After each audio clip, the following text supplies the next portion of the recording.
இப்போ ஒருத்தங்களுக்கு ஒரு ஆப்ரேஷன் பண்ணியிருக்காங்க. ஃபார் எக்ஸாம்பிள் பார்த்தீங்கன்னா, ஒரு கர்ப்பப்பை ஆப்ரேஷன் ஹிஸ்டெக்டமின்னு வச்சுக்கோங்க. அதுக்கப்புறம் வந்து பார்த்தீங்கன்னா, நிறைய டவுட்ஸ் வரும். ஒரு சில டவுட்ஸ் மட்டும் நான் ஆன்சர் சொல்கிறேன்.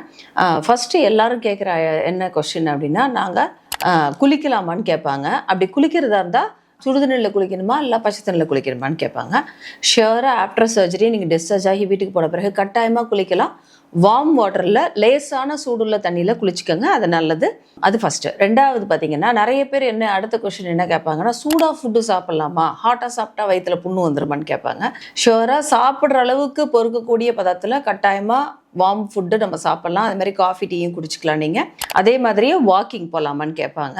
டிஸ்சார்ஜ் ஆகி போன பிறகு டெஃபினட்டாக எவ்ரி ஒரு 2 hours ஒரு 10 minutes of walking is good. அதே மாதிரியே நடக்கிறது வந்து நல்லது. அதே மாதிரி கோல்டு ஐட்டம்ஸ் பார்த்தீங்கன்னா, லைக் இளநீர், மோர், அது மாதிரி இருக்குது ஜூஸஸ் அப்படி இருக்கிறத பகல் நேரத்தில் ஃப்ரீக்வெண்ட்டாக நீங்கள் குடிச்சிக்கலாம். தேங்க்யூ.